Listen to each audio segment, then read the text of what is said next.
ABP news पर आगे का एजेंडा के साथ हाजिर हूं मैं रुमाना इसार खान। आगे का एजेंडा में आज बात होगी 2024 के चुनाव को लेकर बड़ी हलचल की। मुंबई में विपक्ष के इंडिया गठबंधन की बैठक आज से शुरू होने जा रही है। सवाल बना हुआ है, क्या ये गठबंधन मोदी को टक्कर दे पाएगा? अगली बड़ी खबर, बात दिल्ली में हुए अमेजॉन के सीनियर मैनेजर के मर्डर की करेंगे। पुलिस ने इस हत्याकांड की गुत्थी सुलझाने का दावा किया। हत्या की वजह बेहद चौंकाने वाली सामने आई है, बताऊंगी आपको आगे। बात आज शो में चांद पर विजय के बाद अब सूरज की बारी। 2 दिन बाद सूरज के लिए भारत का पहला मिशन लॉन्च होने वाला है। आपको बताएंगे इसकी क्या तैयारी है और इस अभियान से क्या मिलेगा। तो आइए शुरुआत करते हैं खबरों के सिलसिले की।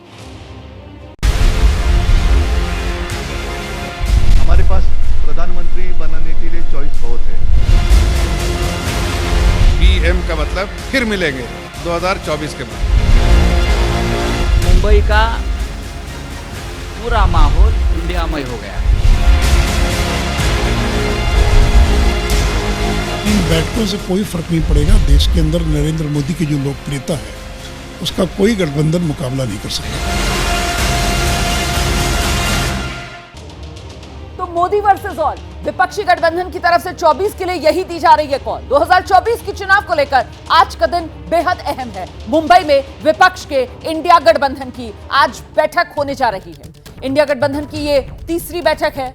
इस बैठक में गठबंधन का लोगो जारी किया जाएगा। गठबंधन के संयोजक के नाम पर भी मुहर लगाई जा सकती है और नजर इस बात पर भी है कि लोकसभा चुनाव में अलग अलग राज्यों में पार्टियों के बीच सीट बंटवारे का फॉर्मूला क्या इसी तीसरी बैठक में तय हो पाएगा? ये वो बड़े सवाल हैं जिसके जवाब का इंतजार है। फिलहाल सीधे आपको लेकर चलेंगे हमारे साथ हमारे सहयोगी मृत्युंजय इस वक्त मौजूद है। जरा जानते हैं मृत्युंजय से किस तरीके से इंडिया गठबंधन के अलग अलग दिग्गज उनके पहुंचने का सिलसिला मुंबई में जो शुरू हो चुका है, इस वक्त क्या गहमा गहमी है और सियासी गलियारे में चर्चा क्या की जा रही है? ये जो तीसरी बैठक मुंबई में होने वाली है, सीट बंटवारे को लेकर क्या कोई फॉर्मूला निकलेगा? रोमाना, देखिए 2024 के नजरिए से आज का दिन बेहद महत्वपूर्ण है और इंडिया गठबंधन का तीसरी बैठक यानी तीसरा मंथन जो है वो आज और कल मुंबई में होगा। थोड़ा तस्वीरें आपको दिखा दूं और फिर जानकारी साझा करता हूं। मैं मुंबई एयरपोर्ट पर हूं। मुंबई एयरपोर्ट का ये अराइवल गेट है, वीआईपी अराइवल गेट है और देखिए यहाँ पर मंच किस प्रकार से तैयार किया गया है। इंडिया जुड़ेगा, जुड़ेगा भारत, जीतेगा इंडिया के नाम से ये मंच तैयार किया गया है। यहाँ पर जो भी वीवीआईपी आएंगे उनका स्वागत किया जाएगा। सबसे पहले जो सुबह पहला नाम है वो एमके स्टालिन का है। तमिलनाडु के चीफ मिनिस्टर यहाँ पर पहुंचेंगे, उनका स्वागत किया जाएगा। कुछ कार्यकर्ता सुबह से यहाँ पर इकट्ठा हुए हैं और साथ ही साथ देखिए इस पूरे परिसर में रेड कारपेट बिछाकर ढोल ताशे के बीच में स्वागत की तैयारी की गई है। तो ये तस्वीर है, जैसे जैसे वीवीआईपी यहाँ पर आएंगे उनका स्वागत यहाँ पर किया जाएगा। इस जगह पर एमके स्टालिन के बाद में दोपहर को सोनिया गांधी, राहुल गांधी भी पहुंचेंगे, अरविंद केजरीवाल पहुंचेंगे। इसके अलावा इसी एयरपोर्ट का एक गेट नंबर 8 है जो कि वीआईपी गेट माना जाता है क्योंकि वहाँ चार्टर फ्लाइट्स की लैंडिंग होती है। वहाँ पर भी कई राज्यों के मुख्यमंत्री और कई प्रमुख दलों के नेता उतरेंगे। तो आज इन नेताओं के आने का सिलसिला है, देखिए बहुत महत्वपूर्ण है। एक तरफ आज इंडिया गठबंधन की बैठक है, वहीं इसी के ठीक उल्टा मुंबई में महायुति यानी मुंबई में जो बीजेपी गठबंधन है उसकी भी बैठक है। सेम प्रक्रिया है। आज रात को डिनर रखा गया है, कल बैठक है और वहां पे सीट शेयरिंग को लेकर बैठक की जाएगी। और आज तो एनडीए जो है वो भी दूसरी बैठक जब इंडिया गठबंधन की हो रही थी तब से कहीं ना कहीं डाल बात वाली सियासत कर रहा है, क्योंकि जब 17-18 जुलाई को इंडिया गठबंधन की बैठक, तब भी एनडीए की तरफ से बैठक रखी गई। और अब जिस बात का जिक्र यहाँ पर कर रहे थे मृत्युंजय कि इंडिया गठबंधन की बैठक जहां पर वो लाल कालीन रेड कारपेट आपने देखा बिछा हुआ नजर आया इंडिया गठबंधन के नेताओं के लिए, वहीं दूसरी तरफ महाराष्ट्र में जो महायुति है वो भी आज ही अपनी बैठक करने जा रही है, बिल्कुल उसी तर्ज पर जैसे इंडिया गठबंधन कर रहा है। इस बीच बड़ी खबर आपको देते हैं, इंडिया गठबंधन का लोगो तैयार हो चुका है। आप जानते हैं कि ये लोगो कल जारी किया जाना है। मुंबई की बैठक में ये लोगो कल सुबह 10:30 बजे का समय दिया गया है इंडिया गठबंधन की तरफ से जब लोगो जारी किया जाएगा। और अब जो जानकारी मिल रही है उसके मुताबिक इस लोगो में देश की अस्मिता, देश की विविधता की एक झलक देखने के लिए मिलेगी। क्षेत्रीय भाषाओं में भी जारी होगा लोगो। मुंबई की बैठक में यह लोगो जारी किया जाएगा। कल सुबह 10:30 बजे प्रेस कॉन्फ्रेंस कर ये लोगो जारी किया जाएगा। फिलहाल और जानकारी के लिए सीधे आपको लेकर चलते हैं, हमारे साथ हमारी सहयोगी मनुग्या लोहेवाल इस वक्त मौजूद है। मनुग्या, क्या जानकारी मिल रही है? ये लोगो जो जारी किया जाएगा, जाहिर सी बात है इंडिया गठबंधन जो खुद को भारत का सबसे बड़ा प्रतिनिधित्व बता रहा है, तो हिंदुस्तान की विविधता अस्मिता को समेटे ये लोगो, और बहुत मुमकिन है कि तिरंगे के रंगों से रंगा हुआ भी नजर आए ये लोगो। मनोज्ञा, बिल्कुल, ये 3 रंग का इस्तेमाल किया गया है और उसके साथ मल्टीपल भाषाओं का, यानी कि विभिन्न भाषाओं का, जैसे मलयाली, कन्नड़, तमिल, बंगाली, मराठी, इन सब में भी इसे रिलीज किया जाएगा। अभी तक बात देश के गठबंधन की हो रही थी और ये सवाल उठ रहे थे कि बीजेपी के खिलाफ जो तैयारी है उसमें सब एक साथ आएंगे, लेकिन ये ध्यान में रखा जा रहा है कि हर राज्य की अपनी अस्मिता है, अपनी पहचान है, अपनी भाषा है, और अगर उसका इस्तेमाल करना होगा तो हर राज्य के राजनीतिक दल को एक साथ एक मंच पर खड़ा होना पड़ेगा। सवाल अभी तक भले ही सीट की गठबंधन पर न हो सके, लेकिन लोगों की बात पर आज ही तृणमूल कांग्रेस ने इस पर लीड ली है और ये भी फैसला होगा कि उसके रंग, उसका तेज, उसका कलेवर, उसका तेवर क्या होगा, क्योंकि ये बात सिर्फ हिंदी या फिर अंग्रेजी या फिर किसी एक भाषा में नहीं है, बल्कि गांव-गांव तक पहुंचने की है, क्योंकि पूरे गठबंधन। मनोज्ञा, एक छोटी सी जानकारी दीजिए, वो लोगो तो अभी तक बनकर तैयार हो चुका होगा ना, कल तो रिलीज होना है, या फिर नहीं आज जो बैठक होगी, हालांकि आज तो इनफॉर्मल बैठक है शाम 6:30 बजे में, उसमें उस लोगो पर मंथन होगा।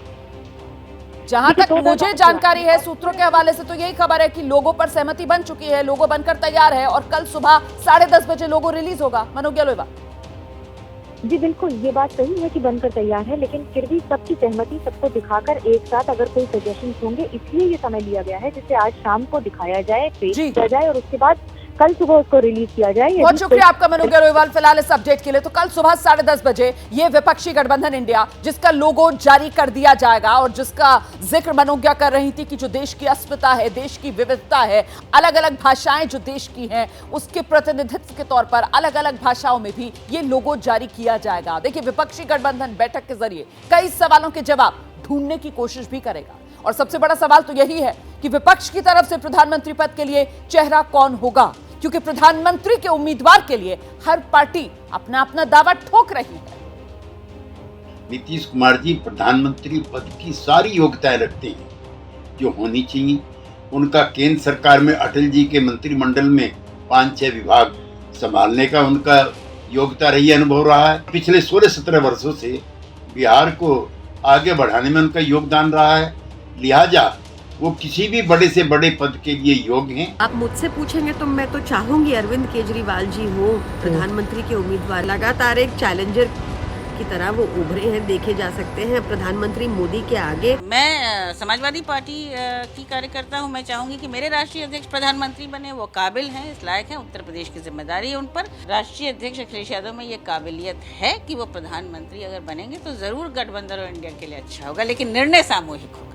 जनता का एजेंडा हमारा एजेंडा, जनता की दिक्कतें हमारी दिक्कतें। मुझसे पूछेंगे मेरे उद्धव जी है, पर मैं यही कहूंगी तो आप ये समझ सकते हैं कि हम सब में इतना विश्वास है कि हमारे लीडर केपेबल हैं कि देश को चला सके। हम मुख्यमंत्री क्या प्रधानमंत्री बना सकते हैं। कांग्रेस पार्टी के तमाम वर्कर्स, तमाम नेता यही चाहते हैं कि राहुल गांधी 2024 के बाद देश के प्रधानमंत्री बने, क्योंकि कांग्रेस पार्टी सबसे बड़ी पार्टी होगी, इसलिए राहुल गांधी को सब प्रधानमंत्री पद के लिए चुनेंगे। और आइए सीधे आपको एक बार फिर से मुंबई लेकर चलते हैं, जहां वो हायत होटल, जहां इंडिया गठबंधन की बैठक होनी है, वहीं से हमारे सहयोगी जैनेंद्र कुमार भी इस वक्त हमारे साथ मौजूद हैं। जैनेंद्र, ये तो पक्का है कि कल सुबह 10:30 बजे लोगो जो है वो जारी कर दिया जाएगा इंडिया गठबंधन का, लेकिन 2 सवाल, जिसमें एक संयोजक पद, उसको लेकर क्या कोई फैसला ले लिया जाएगा जिसके बारे में जानकारी कल दी जाएगी। दूसरा, सीट शेयरिंग फॉर्मूला, उसको लेकर क्या कोई फैसला लिया जाएगा जिसके बारे में कल जानकारी साझा की जाएगी। ऐसी कोई सुखबुकाहट है क्या? बिल्कुल, देखिए लोगो जो है वो प्रतीकात्मक है, क्योंकि जो तमाम पार्टियां हैं इस गठबंधन में 26 और अब तक 26 और अब 28 हो जाएंगी, उन्हें अपने अपने चुनाव चिन्हों पर देश भर में चुनाव लड़ना है। तो इंडिया गठबंधन का जो लोगो होगा उसका महत्व जो है वो भावात्मक और प्रतीकात्मक होगा, उससे ज्यादा नहीं होगा। इंडिया जो शब्द है उसमें कुछ क्रिएटिविटी की गई है, डी जो अक्षर है उसमें तिरंगा उकेरने की कोशिश है, और जैसा मनोज्ञा बता रही थी कि उसको देश के अलग अलग भाषाओं में भी जारी किया जाएगा राष्ट्रीय एकता के प्रतीक के तौर पर, और राष्ट्रवाद का जो पिच है उस पर बढ़त बनाने की कोशिश होगी। जो अहम बात आपने कही, कन्वीनर का पद तय होना है क्या इस मीटिंग में? पूरी संभावना है, क्योंकि बेंगलुरु की बैठक में साफ किया गया था गठबंधन की तरफ से, विपक्षी गठबंधन की तरफ से, कि जो कन्वीनर का पद है उस पर मुंबई में चर्चा होगी और तय होगा। जो सबसे आगे रेस में नाम है वो है मल्लिकार्जुन खड़गे, कांग्रेस के अध्यक्ष, दलित चेहरा है, और पूरी संभावना है कि मल्लिकार्जुन खड़गे को इंडिया गठबंधन का चेयरपर्सन नियुक्त कर दिया जाए। सूत्रों से यह भी संकेत मिल रहा है कि एक से ज्यादा संयोजक बनाए जा सकते हैं, और उस रेस में जाहिर सी बात है नीतीश कुमार का नाम आगे है, ममता बनर्जी का नाम आगे है। हालांकि इस पर अभी औपचारिक चर्चा नहीं हुई है, इस पर चर्चा कल की बैठक में ही होगी, और बैठक के अंदर ही इस बात का फैसला लिया जाएगा कि चेयरपर्सन कौन हो, कन्वीनर कौन हो, या फिर सिर्फ एक कन्वीनर हो या कई कन्वीनर हो। इसके अलावा जो सबसे अहम फैसला होना है यहाँ पर वो है 11 सदस्यीय कोऑर्डिनेशन कमेटी की। इस गठबंधन की ये तीसरी बैठक है मुंबई में, इसके आगे भी बैठकें होंगी, और इसके अलावा आने वाले दिनों में कई सारे राजनीतिक कार्यक्रम, आंदोलन के कार्यक्रम और रैलियां जो हैं वो आयोजित की जाएंगी। उसके समन्वय के लिए जो है वो 11 सदस्यीय कोऑर्डिनेशन कमेटी, जिसमें 11 प्रमुख दलों के प्रतिनिधि होंगे, उसका गठन किया जाएगा। और साथ ही साथ जो सबसे अहम है पेच सीट शेयरिंग का, उसको लेकर के कमेटियां बनाई जाएंगी। देखिए रोमाना, सीट शेयरिंग पर जो है आखिरी बात अभी तत्काल तय नहीं होगी, इसमें अभी काफी समय लगेगा, लेकिन उसके लिए जो बातचीत है उसको लेकर अलग अलग क्षेत्रों के मुताबिक जो है वो कमेटियां बनाई जा सकती हैं। तो अहम फैसला इंडिया गठबंधन के सामने चुनौती सबसे बड़ी यही है कि वो समय ही तो नहीं है, क्योंकि खुद इंडिया गठबंधन के कुछ नेताओं की तरफ से तो यहां तक कहा जा रहा है कि इस साल के अंत में ही, दिसंबर में भी 2024 वाले लोकसभा चुनाव करवाए जा सकते हैं। तो ऐसे में ये तीसरी बैठक जो मुंबई में होने जा रही है, इस बैठक में क्या कुछ बड़े फैसले लिए जाएंगे, इस पर नजर है हमारी। 2024 चुनाव के लिए दावों का दंगल भी लगातार जारी है। एनडीए और इंडिया दोनों गठबंधन अपनी अपनी जीत को लेकर हुंकार भर रहे हैं। दावों का ये दंगल जरा देखिए आप। बैठक करने का समूह को अधिकार है, लेकिन इन बैठकों से कोई फर्क नहीं पड़ेगा। देश के अंदर नरेंद्र मोदी की जो लोकप्रियता है उसका कोई गठबंधन मुकाबला नहीं कर सकता। हमारे पास कई ऐसे दिग्गज हमारे इंडिया परिवार का हिस्सा हैं। मैं पूछना चाहता हूं एनडीए से और बीजेपी के लोगों से, क्या इनकी पार्टी में कोई है जो कह सकता है कि मोदी जी के अलावा हम चाहते हैं कि नितिन गडकरी प्रधानमंत्री बने, या हम चाहते हैं कि योगी आदित्यनाथ प्रधानमंत्री बने? और इस बीच आपको बता दें, इंडिया गठबंधन की मीटिंग जो है आज जो शाम से शुरू होनी है, उसी को लेकर बड़ी खबर यह मिल रही है। तमिलनाडु के मुख्यमंत्री एम.के. स्टालिन मुंबई के लिए रवाना हो गए हैं। इंडिया की बैठक में शामिल होंगे स्टालिन। शाम 6:30 बजे मुंबई में विपक्ष की ये इनफॉर्मल मीटिंग जो शुरू होगी, फिर डिनर है, और फिर कल सुबह प्रेस कॉन्फ्रेंस जिसमें इंडिया गठबंधन का लोगो जारी किया जाएगा, फिर अगले राउंड की बैठक होगी, फिर शाम में 1 सितंबर को प्रेस कॉन्फ्रेंस भी की जाएगी, जिसमें जानकारी साझा की जाएगी कि क्या कुछ फैसले लिए गए हैं इस तीसरी बैठक में। हम सीधे आपको लेकर चलते हैं, मेरे साथ मेरे सहयोगी मृत्युंजय इस वक्त मौजूद है। मृत्युंजय, जहां पर आप मौजूद हैं वहां पर तो लाल काली रेड कारपेट बिछाया गया है इंडिया गठबंधन के साथियों के स्वागत के लिए। अभी तक कौन कौन पहुंचा हुआ है, कुछ जानकारी, कुछ अपडेट जो आप दे पाए? जी बिल्कुल, देखिए जो भी वीवीआईपी मेहमान हैं उनके आने का समय 10 बजे के बाद ही तय किया गया है, और आपको तस्वीरें दिखा देते हैं कि किस प्रकार से यहाँ पर तैयारियां की गई हैं। और आपको ये भी बता देते हैं कि सभी की जो आगवानी है उसके स्वागत के लिए संजय निरुपम को जिम्मेदारी दी गई है। संजय निरुपम को आप देखिए कि किस प्रकार से लगातार कोऑर्डिनेट कर रहे हैं। आपको बता दें कि अभी एम.के. स्टालिन आ रहे हैं, 4 बजे राहुल गांधी, सोनिया गांधी आएंगे, 8 नंबर का जो गेट है वहां 11 बजे मल्लिकार्जुन खड़गे, 1 बजे अखिलेश यादव, और शाम 6 बजे हेमंत सोरेन और अरविंद केजरीवाल पहुंचेंगे। इसके अलावा 12 बजे का ही समय है, लगभग 12:30 बजे का, जब कृष्णा पटेल यहां पर आएंगी। एम.ए. कादर जो कि मुस्लिम लीग के नेता है, वो 10 बजे का समय दिया गया है। मुंबई के अलग अलग एयरपोर्ट पर महबूबा मुफ्ती भी यहां आएंगे, और उमर अब्दुल्ला भी। हमारे साथ संजय निरुपम है, एक कमेंट उनसे लेते हैं। सर, आपको बड़ी जिम्मेदारी दी गई है, तमाम वीवीआईपी जो आ रहे हैं पूरे देश भर से, उनके स्वागत की। आज कौन कौन आ रहा है, और निगाहें होंगी कि इनमें से बड़ा चेहरा यानी 2024 लीड कौन करेगा? आज जैसे कल ममता दीदी आ गई, परसों लालू जी आए थे, आज स्टालिन साहब अभी लैंड करेंगे 12:15 बजे के आसपास। महबूबा मुफ्ती आ रही, उमर अब्दुल्ला साहब आ रहे हैं, फारूक अब्दुल्ला साहब कल ही आ गए थे, राहुल जी आ रहे हैं यहाँ पे 3-3:30 बजे। उधर हमारे खड़गे जी आ रहे हैं प्राइवेट एयरपोर्ट पे। तो कुल मिला के अभी 3-4 बजे केजरीवाल जी आ रहे हैं, यहीं पर आ रहे हैं नीतीश कुमार जी 5 बजे। तो इन सभी लोगों के स्वागत के लिए हम सब तैयार हैं पूरे। ये दिख रहा है, जरा इसके बारे में बताएं। ये रेड कारपेट और ये बड़ा सा मंच जुड़ेगा, भारत जीतेगा इंडिया, जरा इसके बारे में बताएं, क्या तैयारी की गई? सभी जो नेतागण है यहाँ आएंगे तो और संजय निरुपम काफी व्यस्त है। संजय, बहुत शुक्रिया आपका संजय निरुपम से बात कराने के लिए। तो संजय निरुपम बता रहे हैं किस तरीके से तैयारियां यहाँ पर की गई है, कौन कौन नेता पहले ही मुंबई पहुंच चुके हैं, जिसमें लालू प्रसाद यादव, फारूक अब्दुल्ला, ममता बनर्जी पहले ही मुंबई पहुंच चुके हैं और अब अन्य नेताओं के आज पहुंचने का सिलसिला जो कुछ देर बाद आप तस्वीरों के जरिए भी देखेंगे होता हुआ। आगे अगली बड़ी खबर का अब मैं रुख करने जा रही हूं। दिल्ली से ये खबर सामने आई है। आप जानते हैं अमेज़न के मैनेजर जिसका मर्डर कर दिया गया था, इस केस में अब दूसरी गिरफ्तारी भी हो गई। मुख्य आरोपी इस मामले में समीर उर्फ माया गिरफ्तार। देर रात बिलाल उर्फ मल्लू गिरफ्तार किया गया था। अमेज़न के सीनियर मैनेजर को सड़क पर सरेआम गोली मार दी गई। इस हत्याकांड के 3 आरोपी अभी भी फरार बताए जा रहे हैं। देखिए, इस वारदात के बारे में आपको जरा जानकारी देती हूं। 29 अगस्त की रात थी। भजनपुरा में एक मामूली सा विवाद हुआ, जिसके बाद अमेज़न के सीनियर मैनेजर हरप्रीत गिल की गोली मारकर हत्या कर दी गई। इस घटना में हरप्रीत गिल के साथ गोविंद सिंह को भी गोली मारी गई। फिलहाल गोविंद सिंह का इलाज जारी है। दिल्ली पुलिस ने कल रात इस घटना में पहली गिरफ्तारी की और आज सुबह दिल्ली पुलिस के स्पेशल सेल ने मुख्य आरोपी समीर उर्फ माया को गिरफ्तार कर लिया है। समीर ने ही अमेज़न के सीनियर मैनेजर हरप्रीत सिंह के सिर पर सीधे गोली मारी थी। हम सीधे आपको लेकर चलेंगे, मेरे साथ मेरे सहयोगी वरुण जैन इस वक्त मौजूद है। वरुण, इस वारदात के बाद वाला जो सीसीटीवी वीडियो सामने आया था, पुलिस के हाथ लगा था, उसी के जरिए मुमकिन हो पा रही हैं गिरफ्तारियां? देखिए, बिल्कुल उस सीसीटीवी के जरिए ही पुलिस को पता चला था कि इस वारदात के पीछे माया गैंग है। बेहद डेस्परेट ये वारदात थी, क्योंकि महज एक साइड न देने के लिए, संकरी गली में साइड न देने के चलते इस हत्याकांड को अंजाम दिया गया था। यही वजह है कि स्पेशल सेल को भी दिल्ली पुलिस कमिश्नर ने इस वारदात को सुलझाने के लिए लगा दिया था। माया उर्फ समीर को पुलिस ने गिरफ्तार कर लिया है, स्पेशल सेल ने गिरफ्तार किया। मेन एक्यूज है, इसके पास से वो पिस्टल भी बरामद कर लिया जिससे इसने इस हत्याकांड को अंजाम दिया था। लेकिन सबसे इम्पोर्टेंट ये है कि बेहद डेस्परेट है। हाल ही में 18 साल का हुआ, उससे पहले भी बाल सुधार गृह में जब बंद था तब भी पुलिस की नाक के अंदर इसने दम मचा रखा था। पुलिस जानती थी कि ये अपने गैंग को विस्तार देना चाहता है, एक बड़ा नाम जुर्म की दुनिया में बनना चाहता है। लगातार सोशल मीडिया पे, इंस्टाग्राम पे, अपने फेसबुक अकाउंट पे बड़े बड़े हथियारों के साथ अपने जो वीडियो है वो पोस्ट कर रहा था।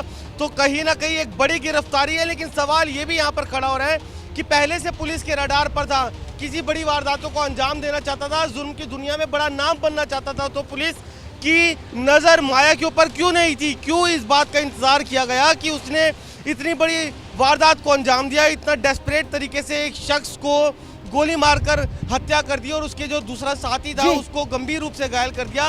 कहीं ना कहीं बड़ा सवाल पुलिस के ऊपर भी खड़ा होता है। बहुत शुक्रिया आपका वरुण जैन इस तमाम जानकारी के लिए। तो बड़ी कामयाबी एक तरीके से पुलिस के हाथ लगी है। और ये जो आप देख रहे हैं, देखिए किस तरीके से बाकायदा सोशल मीडिया पर भी ये जो आरोपी ये एक्टिव थे, ये किंग माया के नाम से अपना सोशल मीडिया अकाउंट इस आरोपी ने बना रखा है। नाम, बदनाम, पता, कब्रिस्तान, उम्र, जीने की, शौक, मरने का। देखिए ये किस तरीके की बातें अपने सोशल मीडिया हैंडल पर लिखी हुई हैं और इसी से पता चल रहा है उस बात का जिसका जिक्र बार बार वरुण जैन की तरफ से किया जा रहा था कि साहब बहुत ही डेस्परेट था ये, जुर्म की दुनिया में अपने आप को कहीं ना कहीं साबित करने की फिराक में लगा हुआ था। आज तारीख क्या है? 31 अगस्त। ज्यादा पुरानी बात नहीं है, इसी महीने की बात है, 23 अगस्त की बात, जब भारत ने मिशन चंद्रयान 3 में कामयाबी हासिल कर इतिहास रचा था। और अब एक बार फिर इसरो भारत का परचम दुनिया में लहराने की तैयारी कर रहा है। जी, 2 सितंबर को सूरज के रहस्यों से पर्दा उठाने के लिए मिशन आदित्य L1 जिसे लॉन्च किया जाएगा, जिसकी सारी तैयारियां पूरी कर ली गई हैं। बताया जा रहा है आदित्य L1 को लेकर rocket PSLV C57 launch pad की ओर बढ़ चुका है। श्रीहरिकोटा से 2 सितंबर को सुबह 11:50 पर आदित्य L1 को लॉन्च किया जाएगा। सीधे आपको लेकर चलेंगे, मेरे साथ मेरे सहयोगी श्रीनिवास इस वक्त मौजूद हैं। जरा जानते हैं श्रीनिवास से, आदित्य L1 को लॉन्च करने की तैयारियां मुकम्मल? श्रीनिवास,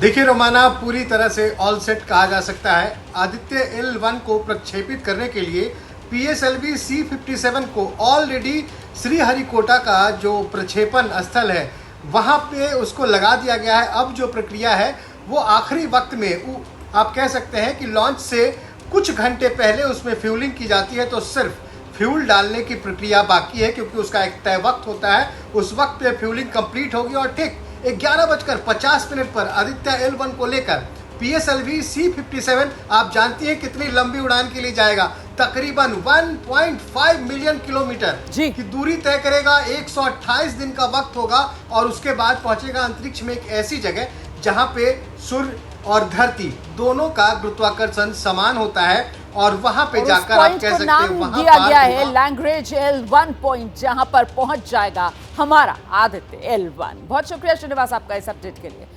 तो विपक्ष का गठबंधन इंडिया, जिसकी मुंबई में आज से बैठक शुरू होने जा रही है, इस बैठक में इंडिया गठबंधन की बैठक में मोदी के चैलेंजर का नाम क्या सामने आ जाएगा, ये एक बड़ा सवाल है। आखिर 2024 के चुनाव में मोदी के सामने होगा कौन? और इससे भी बड़ा सवाल ये कि पीएम उम्मीदवारी को लेकर विपक्ष में आखिर इतनी तकरार क्यों बढ़ी हुई है? 2024 के चुनाव का जब मोहम्मद आती है तो आपके लिए पीएम पद का चेहरा कौन है? मुझसे पूछेंगे मेरे उद्धव जी है।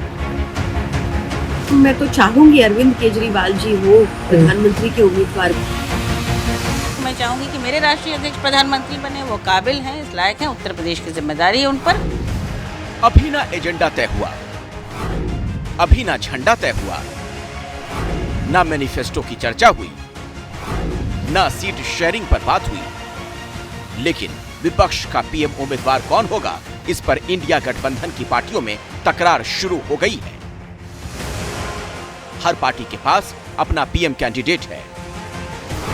कांग्रेस के नेता राहुल गांधी को पीएम उम्मीदवार बता रहे हैं। आम आदमी पार्टी की तरफ से अरविंद केजरीवाल का नाम उछाला गया। समाजवादी पार्टी अखिलेश यादव को पीएम उम्मीदवार देखना चाहती है, तो उद्धव वाली शिवसेना की ख्वाहिश है कि उद्धव ठाकरे विपक्ष के पीएम कैंडिडेट हों। आपके लिए पीएम पद का चेहरा कौन है? मुझसे पूछेंगे मेरे उद्धव जी है, पर मैं यही कहूंगी तो आप ये समझ सकते हैं कि हम सब में इतना विश्वास है कि हमारे लीडर केपेबल हैं कि देश को चला सकें। मैं तो चाहूंगी अरविंद केजरीवाल जी हो प्रधानमंत्री के उम्मीदवार भी, और उसका तर्क है कि इतनी कमरतोड़ महंगाई में भी लगातार दिल्ली एक ऐसा राज्य है जो देश की राजधानी है, फिर भी सबसे कम महंगाई है दिल्ली में। और विपक्ष की गठबंधन इंडिया की मुंबई में होने वाली बैठक को लेकर इस वक्त क्या कह रहे हैं बीजेपी के प्रवक्ता संबित पात्रा, सुनते हैं। उसी की मीटिंग है कि किस प्रकार देश में जो स्थिर सरकार चल रही है, विगत 9 वर्षों से 10 वर्षों की तरफ बढ़ते हुए मोदी जी के नेतृत्व में जो एनडीए की स्थिर सरकार चल रही है, विकास से युक्त सरकार चल रही है, किस प्रकार से इस स्थिरता पर, इस विकास युक्त कार्यों पर कुठाराघात किया जा सके, उसी की गणना, उसी के विषय में चिंतन आज इस बैठक में म्यूजिकल चेयर के रूप में होगा। बंधुगण, ये कहना अतिशयोक्ति नहीं होगा कि this is a selfish alliance. यह एक स्वार्थों से भरा हुआ अलायंस है, स्वार्थ सिद्धि के लिए गठबंधन है। यह मजबूरी का गठबंधन है, मजबूती का गठबंधन कदाचित नहीं है। आज अखबारों में मैंने सुबह सुबह पढ़ा और टीवी चैनलों पे भी चल रहा है कि हम सब बैठेंगे और कॉमन मिनिमम प्रोग्राम CMP बनाएंगे। आज का मुख्य उद्देश्य उनका है CMP बनाना। हमारा भी मानना है यही इनका एजेंडा है, कॉमन मिनिमम प्रोग्राम और मैक्सिमम प्रॉफिट कैसे हो, कम से कम काम और ज्यादा से ज्यादा कमाना, यह किस प्रकार हो, यही इनकी नियति है, यही इनका उद्देश्य है। इस घमंडिया गठबंधन का उद्देश्य ही है मिनिमम प्रोग्राम मैक्सिमम प्रॉफिट। और दूसरा है CMP का एक और फुल फॉर्म भी है, करप्शन से मैक्सिमम प्रॉफिट। भ्रष्टाचार के माध्यम से मैक्सिमम प्रॉफिट कैसे हो, CMP, करप्शन से मैक्सिमम प्रॉफिट।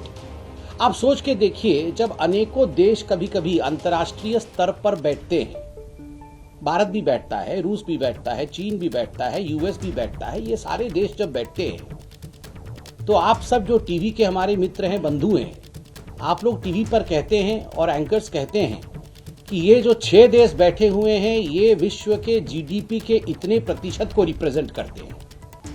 ये जो 30 देश बैठे हुए हैं ये विश्व के जीडीपी के इतने प्रतिशत को रिप्रेजेंट करते हैं, इसलिए ये महत्वपूर्ण बैठक है।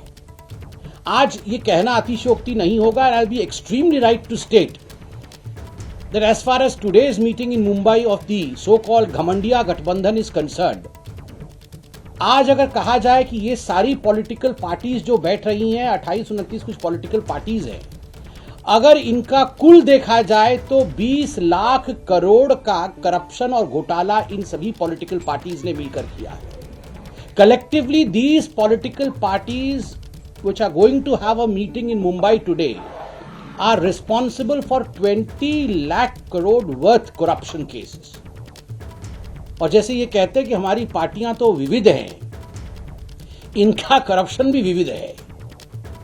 जल, थल, नभ, आकाश, किसी को इन पार्टी ने छोड़ा नहीं। अब तो शराब वाले भी है, माफ करिएगा वो भूल गया था मैं, शराब वाले भी जुड़ गए हैं। जल, थल, आकाश, नभ, मदिरा, इन सारों में मिलकर के 20 लाख करोड़ रुपए का घोटाला इनका कंबाइंड वर्थ है। इसीलिए मैंने कहा सीएमपी का full form common minimum program नहीं, करप्शन से मैक्सिमम प्रॉफिट। और दूसरा उद्देश्य, करप्शन के साथ साथ दूसरा महत्वपूर्ण उद्देश्य, ये जो जीएम होने वाला है, घमंडिया मीटिंग होने वाली है, उसका दूसरा उद्देश्य है कॉमन मैक्सिमम परिवारवाद। सीएमपी का अर्थ कॉमन मैक्सिमम परिवारवाद। लालू जी का परिवार कैसे आगे बढ़े। आपको क्या लगता है कि लालू जी बैठ के वहां चिंतन करेंगे देश में किस प्रकार से विकास हो? आपको क्या लगता है लालू प्रसाद यादव जी बैठ के वहां पर चिंतन करेंगे कि देश में चमचमाती सड़कें बने? ग्राम सड़क योजना के माध्यम से, प्रधानमंत्री ग्राम सड़क योजना के माध्यम से किस प्रकार गांव गांव तक सड़क पहुंचे, क्या ये लालू प्रसाद यादव जी चिंतन करेंगे? कदाचित नहीं। वो केवल चिंतन करेंगे हमार दुईगो बबुआ का की होई, कि हमारे दो बच्चे वो कैसे पार लगे। आपको क्या लगता है सोनिया जी चिंतन करेंगी बैठकर कि किस प्रकार से वैक्सीन बने देश में, किस प्रकार से वैक्सीन मित्रता? तो ना, वो केवल ये चिंतन करेंगे कि how will we as the family of the Gandhis receive immunity from all activities that we have done against this country. किस प्रकार से हमें वैक्सीन लग जाए और हम इम्यून हो जाए, करप्शन के खिलाफ हमारे पे कोई चार्ज ना लगे, और जो चार्ज हमारे खिलाफ जो केसेस चल रहे हैं उससे कैसे हमारे बच्चे बचे रहे। तो ये कॉमन मैक्सिमम परिवारवाद की जो मीटिंग होने वाली है आज मुंबई में घमंडिया गठबंधन का, वो हम देखने वाले हैं। बंधुगण, एक कहावत है हिंदी में, देखिए अगर आपको विकास का एक ताना बाना बुनना है देश में, if you want to really have development in this country, विकास का ताना बाना बुनना है इस देश में, तो आपके पास नीति की सूत होनी चाहिए, नियत का कपास होना चाहिए और नेता रूपी जुलाहा होना चाहिए। अगर ये तीनों होंगे, सूत होगा, कपास होगा, जुलाहा होगा, तभी विकास की बुनाई होगी। यहां न नीति है, न नेता है, न नियत है। और इसीलिए मैं कहता हूं आज की ये जो घमंडिया मीटिंग मुंबई में होने वाली है, इस मीटिंग को अगर एक हिंदी के मुहावरे में कहा जाए तो वो मुहावरा होगा, न सूत न कपास, जुलाहों में लट्ठम लट्ठा। न सूत न कपास, न नीति न नियत, और जुलाहों में लट्ठम लट्ठा। सारे नेता लट्ठम लट्ठा, मैं पीएम, तू नहीं मैं, यही करने वाले। न सूत न कपास, जुलाहों में लट्ठम लट्ठा, न नीति न नियत, नेताओं में लट्ठम लट्ठा। आज जीएम मीटिंग का कुल मिलाकर के अगर निष्कर्ष और समरी बनाया जाए तो यही। पीएम का चेहरा अखबारों में छपा हुआ है, कयास, कोई कहे राहुल, कोई कहे नीतीश, कोई कहे ममता, और आम आदमी पार्टी वाले तो सुबह से ही अरविंद सोशल मीडिया में चला ही रहे हैं। वो क्या चेहरे भी लगाए हैं उन्होंने। वो सुनने में आया है अरविंद केजरीवाल का चेहरा छोड़ दिया है उसमें, और कंप्लेंट किया है केजरीवाल जी ने, ये भी सुनने में आया है। तो ये चल रहा है, पीएम कौन बनेगा। आज मैं पूछना चाहता हूं, आप लोग सब हमारे मित्र हैं, टीवी पर कार्यक्रम आता है किस्सा कुर्सी का, सीएम की कुर्सी, पीएम की कुर्सी। देश में एक लोकतांत्रिक प्रक्रिया है जिसमें पीएम की एक कुर्सी होती है, चटाई नहीं होती है। पीएम की कुर्सी पर कौन बैठेगा, यहां पर तो चटाई का नौबत है कि हम सब बैठेंगे। एक कोने पर राहुल गांधी बैठेंगे, एक कोने पे लेनिन बैठेंगे, तो एक कोने पे ममता जी बैठेंगी, चौथे कोने पे नीतीश जी बैठेंगे, बीच में अरविंद केजरीवाल जी बैठेंगे। देश ऐसी अस्थिरता की हालत में चल सकती है क्या? जब तक नेतृत्व स्थिरता के साथ काम नहीं करे, विकास आगे कैसे बढ़ेगा, मैं ये आज जानना चाहता हूं। बंधुगण, सही मायने में अगर कहा जाए तो आज दल मिल रहे हैं, दिल नहीं मिल रहे। देश चलाने के लिए दिल मिलने चाहिए। दल मिले या ना मिले, देशवासियों के साथ और दलों के बीच दिल मिलना चाहिए।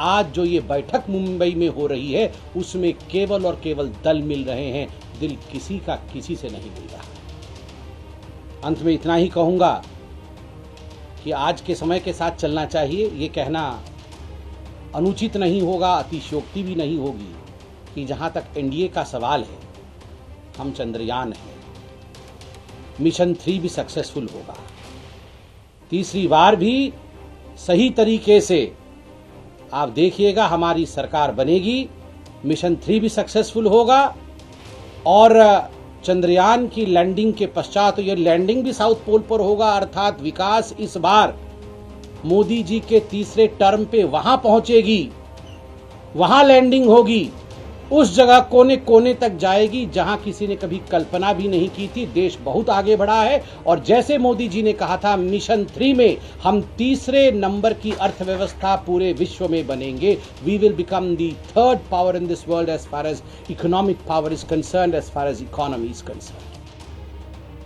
तो बीजेपी का इंडिया गठबंधन की बैठक पर यह जोरदार हमला बीजेपी की तरफ से कहा जा रहा है। ये दल मिल रहे हैं, दिल नहीं मिल रहे, ये मजबूती नहीं मजबूरी का गठबंधन है, स्वार्थ सिद्धि के लिए यह गठबंधन बना है। देश की राजधानी दिल्ली में G20 शिखर सम्मेलन को लेकर तैयारियां जोर शोर से चल रही हैं। पालम एयरपोर्ट से भारत मंडपम की ओर जाने वाले रास्तों का सौंदर्यीकरण लगातार जारी है। पूरे रास्ते को फूलों से, सुंदर मूर्तियों से सजाया गया है, लेकिन सबसे ज्यादा लोगों को आकर्षित कर रहा है रास्ते पर बना शिवलिंग रूपी फव्वारा। यहां एक तरफ 6 शिवलिंग हैं, वहीं दूसरी तरफ 12 शिवलिंग लगाए गए हैं। लेकिन इस मुद्दे पर अब सियासत भी शुरू हो गई है। आम आदमी पार्टी के सांसद संजय सिंह ने ट्वीट कर भाजपा पर निशाना साधा है। संजय सिंह लिख रहे हैं, मोदी सरकार में शिवलिंग का अपमान हुआ है, इस पर बीजेपी को माफी मांगनी चाहिए, साथ ही एलजी पर कार्रवाई की जानी चाहिए। तो सौंदर्यीकरण के लिए जिस तरीके से शिवलिंग रूपी फव्वारों का इस्तेमाल दिल्ली की सड़क किनारे किया गया है, उसी को लेकर आम आदमी पार्टी का सीधे बीजेपी पर निशाना। आम आदमी पार्टी कह रही है बीजेपी को माफी मांगनी चाहिए, एलजी पर कार्रवाई होनी चाहिए, ये तो आस्था का अपमान है।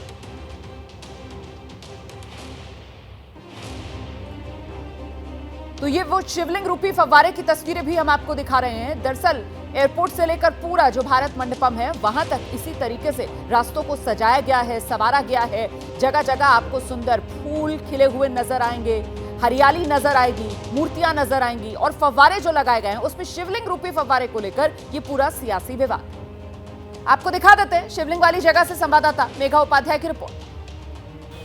सितंबर में होने वाले G20 शिखर सम्मेलन के लिए राजधानी बिल्कुल तैयार है और इसको लेकर पूरी दिल्ली का जो पालम एयरपोर्ट से जो रास्ता आगे भारत मंडपम की ओर जाता है, उसका सौंदर्यीकरण जारी है। मैं आपको तस्वीरें एक बार पालम एयरपोर्ट से दिखाऊं तो आप देखिए इस पूरे रास्ते की साजो सज्जा लगातार जारी है। सामने आपको मूर्तियां और पूरे पेड़ पौधे, खूबसूरत फूल लगाए गए हैं इस रास्ते को और खूबसूरत बनाने के लिए, ताकि क्योंकि जितने भी डेलीगेट्स हैं, अंतर्राष्ट्रीय जो डेलीगेट्स हैं, वो इसी रास्ते से आगे भारत मंडपम की ओर पहुंचेंगे। इसको लेकर लगातार इस रास्ते का सौंदर्यीकरण किया जा रहा है। लेकिन इस वक्त जो सबसे ज़्यादा ध्यान आकर्षित कर रही है उसकी तस्वीरें मैं आपको अपने पीछे दिखाऊं तो आप देखिए यहाँ पर शिवलिंग रूपी फव्वारे लगाए गए हैं। यहाँ पर आपको 6 फव्वारे नजर आएंगे तस्वीरों में, जो बिल्कुल शिवलिंग के जैसे हैं। इसको लेकर कंट्रोवर्सी शुरू हो गई है। कुछ दिन पहले 27 तारीख को एलजी यहाँ पर पहुंचे थे इसका निरीक्षण करने, जिसको लेकर आज संजय सिंह, आम आदमी पार्टी के लीडर, उन्होंने ट्वीट करते हुए कहा है कि शिवलिंग का ये अपमान है, भारतीय संस्कृति का अपमान है और एलजी पर कार्रवाई होनी चाहिए। मोदी को, इसको, बीजेपी को इसको लेकर के माफ़ी मांगनी चाहिए। मैं आपको अगर अपनी पीछे तस्वीरें दिखाऊं तो आप वहां भी देख पाएंगे 6 शिवलिंग दूसरी तरफ भी जो है लगाए गए हैं और कुल 12 शिवलिंग लगाए गए हैं, जिसको लेकर इस वक्त कंट्रोवर्सी बड़ी हो गई है। लोगों में इसको लेकर बहुत कौतूहल है। लोगों का कहना है कि इससे भारत की जो संस्कृति है, भारत की जो सभ्यता है, वो अंतर्राष्ट्रीय पटल पे नजर आएगी। अंतर्राष्ट्रीय पटल पे उसको लोग समझ पाएंगे, जितने डेलीगेट्स यहाँ पर गुजरेंगे वो देख पाएंगे। लेकिन अब यहाँ पर राजनीति नया मोड़ ले रही है। कैमरा पर्सन प्रवीण दीक्षित के साथ मेघा उपाध्याय, एबीपी न्यूज, दिल्ली। पत्रकारिता कोई इमोशन नहीं है, ना अपना कोई ज्ञान देना है और ना कोई विचार थोपना है। पत्रकारिता क्या है? पत्रकारिता का मतलब है सही जानकारी इकट्ठा करना और तथ्य बताना। पत्रकारिता आज जितने महत्वपूर्ण दौर में है, शायद पहले नहीं थी। इस दौर से निकलने के लिए सिर्फ सच दिखाने की जरूरत है, वो सच जो आपके हित को आगे रखे। इसलिए अब रात 9 बजे प्राइम टाइम नहीं होगा, ये आपका टाइम है। जगविंदर पटियाल के साथ देखिए पब्लिक इंटरेस्ट, सोमवार से शुक्रवार रात 9 बजे सिर्फ एबीपी न्यूज पर। एबीपी न्यूज आपको रखे आगे।